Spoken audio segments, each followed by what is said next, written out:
in which I find a real live man. One of the gasping joys of summer was my daily bath in the spring. It was cold water. I never stayed in long, but it woke me up and started me into the day with a vengeance. I would tether Frightful to a hemlock bough above me and splash her from time to time. She would suck in her chest, look startled, and then shake. While I bathed and washed, she preened. Huddled down in the water between the ferns and moss, I scrubbed myself with the bark of the slippery elm. It gets soapy when you rub it. The frogs would hop out and let me in, and the wood thrush would come to the edge of the pool to see what was happening. We were a gay gathering, me shouting, Frightful preening, the wood thrush cocking its pretty head. Occasionally, the Baron Weasel would pop up and glance furtively at us. He didn't care for water. How he stayed glossy and clean was a mystery to me, until he came to the boulder beside our bath pool one day, wet with the dew from the ferns. He licked himself until he was polished. One morning, there was a rustle in the leaves above. Instantly, Frightful had it located. I had learned to look where Frightful looked when there were disturbances in the forest. She always saw life before I could focus my eyes. She was peering into the hemlock above us. Finally, I too saw it. A young raccoon. It was chittering, and now that all eyes were upon it, began coming down the tree. And so Frightful and I met Jesse Coon James, the bandit of the Gribbly farm. He came head first down to our private bath, a scrabbly, skinny young raccoon. He must have been from a late litter, for he was not very big, and certainly not well fed. Whatever had been Jesse C. James's past, it was awful. Perhaps he was an orphan. Perhaps he had been thrown out of his home by his mother, as his eyes were somewhat crossed and looked a little peculiar. In any event, he had come to us for help, I thought, and so Frightful and I led him home and fed him. In about a week, he fattened up. His crumply hair smoothed out, and with a little ear scratching and back rubbing, Jesse C. James became a devoted friend. He also became useful. He slept somewhere in the dark tops of the hemlocks all day long, unless he saw us start for the stream. Then, tree by tree, limb by limb, Jesse followed us. At the stream, he was the most useful mussel digger that any boy could have. Jesse could find mussels where 3 men could not. He would start to eat them, and if he ate them, he got full and wouldn't dig anymore. So I took them away from him until he found me all I wanted. Then I let him have some. Mussels are good. Here are a few notes on how to fix them. Scrub mussels in spring water. Dump them into boiling water with salt. Boil 5 minutes. Remove and cool in the juice. Take out meat. Eat by dipping in acorn paste flavored with a smudge of garlic and green apples. Frightful took care of the small game supply, and now that she was an expert hunter, we had rabbit stew, pheasant pot pie, and an occasional sparrow, which I generously gave to Frightful. As fast as we removed the rabbits and pheasants, new ones replaced them. Beverages during the hot summer became my chore, largely because no one else wanted them. I found some sassafras trees at the edge of the road one day, dug up a good supply of roots, peeled and dried them. Sassafras tea is about as good as anything you want to drink. Pennyroyal makes another good drink. I dried great bunches of this, and hung them from the roof of the tree room together with the leaves of winterberry. All these fragrant plants I also used in cooking to give a new taste to some not-so-good foods. The room in the tree smelled of smoke and mint. It was the best-smelling tree in the Catskill Mountains.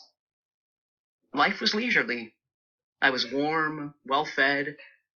One day, while I was down the mountain, I returned home by way of the old farmhouse site to check the apple crop.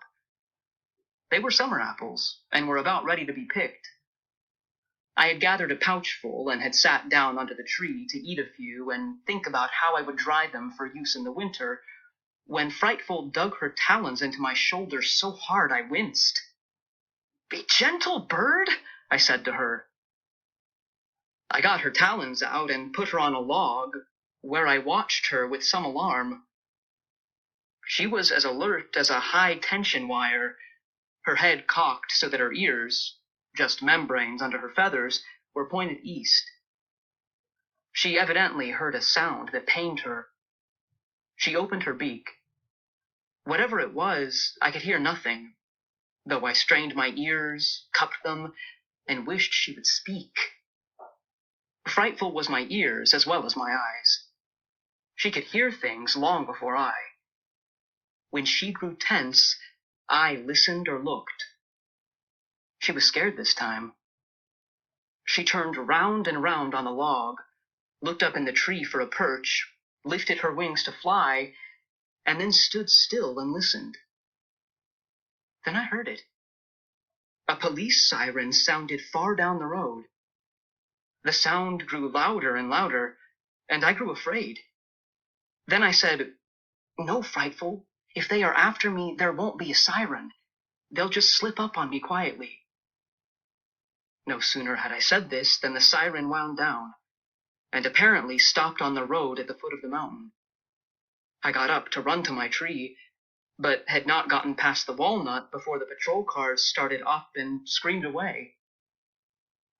We started home, although it was not late in the afternoon. However, it was hot, and thunderheads were building up.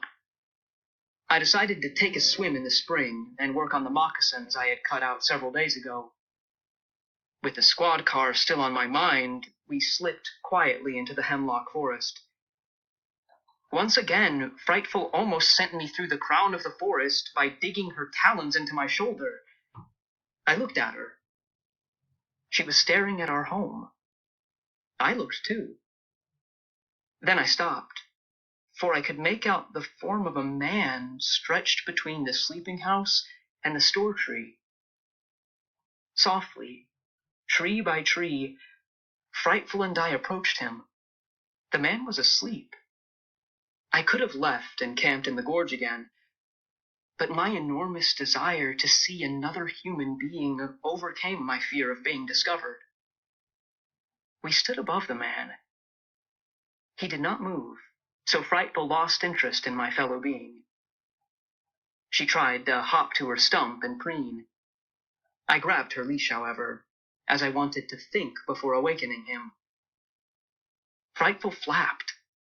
I held her wings to her body as her flapping was noisy to me. Apparently, not so to the man. The man did not stir. It is hard to realize that the rustle of a falcon's wings is not much of a noise to a man from the city, because by now, one beat of her wings and I would awaken from a sound sleep as if a shot had gone off. The stranger slept on. I realized how long I'd been in the mountains. Right at that moment, as I looked at his unshaven face, his close-cropped hair, and his torn clothes, I thought of the police siren and put two and two together. "An outlaw," I said to myself. Wow! I had to think what to do with an outlaw before I awoke him. Would he be troublesome? Would he be mean? Should I go live in the gorge until he moved on? How I wanted to hear his voice, to tell him about the Baron and Jesse C. James, to say words out loud. I really did not want to hide from him. Besides, he might be hungry, I thought. Finally, I spoke. "Hi," I said. I was delighted to see him roll over, open his eyes, and look up. He seemed startled, so I reassured him. "It's all right, they've gone. If you don't tell on me, I won't tell on you." When he heard this, he sat up and seemed to relax. "Oh," he said. Then he leaned against the tree and added, "Thanks." He evidently was thinking this over, for he propped his head on his elbow and studied me closely. "You're a sight for sore eyes," he said, and smiled. He had a nice smile. In fact, he looked nice and not like an outlaw at all. His eyes were very blue, and although tired, they did not look scared or hunted. However, I talked quickly before he could get up and run away. "I don't know anything about you, and I don't want to. You don't know anything about me and don't want to. But you may stay here if you like. No one is going to find you here. Would you like some supper?" It was still early, but he looked hungry. "Do you have some?" "Yes, venison or rabbit." "Well, venison." His eyebrows puckered in question marks. I went to work. He arose, turned around and around, and looked at his surroundings. He whistled softly when I kindled a spark with the flint and steel. I was now quite quick at this, and had a tidy fire blazing in a very few minutes. I was so used to myself doing this that it had not occurred to me that it would be interesting to a stranger. "Desdemonia," he said. I judged this to be some underworld phrase. At this moment, Frightful, who had been sitting quietly on her stump, began to preen. The outlaw jumped back, then saw she was tied, and said, "And who is this ferocious-looking character?" "That is Frightful. Don't be afraid. She's quite wonderful and gentle. She would be glad to catch you a rabbit for supper if you would prefer that to venison." "Am I dreaming?" said the man. "I go to sleep by a campfire that looked like it was built by a Boy Scout, and I awaken in the middle of the 18th century. I crawled into the store tree to get the smoked venison and some cattail tubers. When I came out again, he was speechless. "My storehouse," I explained. "I see," he answered. From that moment on, he did not talk much. He just watched me. I was so busy cooking the best meal that I could possibly get together that I didn't say much either. Later I wrote down that menu, as it was excellent. Brown puffballs in deer fat with a little wild garlic. Fill pot with water, put venison in, boil. Wrap tubers in leaves and stick in coals. Cut up apples and boil in can with dogtooth violet bulbs. Raspberries to finish meal. When the meal was ready, I served it to the man in my nicest turtle shell. I had to whittle him a fork out of the crotch of a twig, as Jesse Coon James had gone off with the others. He ate and ate and ate, and when he was done, he said, "May I call you Thoreau?" "That will do nicely," I said. Then I paused, just to let him know that I knew a little bit about him, too. I smiled and said, "I will call you Bando." His eyebrows went up, he cocked his head, shrugged his shoulders, and answered, "That's close enough." With this, he sat and thought.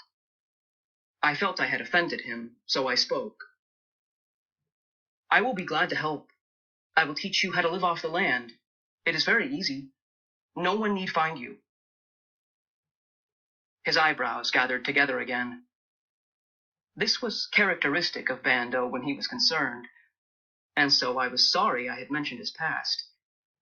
After all, outlaw or no outlaw, he was an adult, and I still felt unsure of myself around adults. I changed the subject.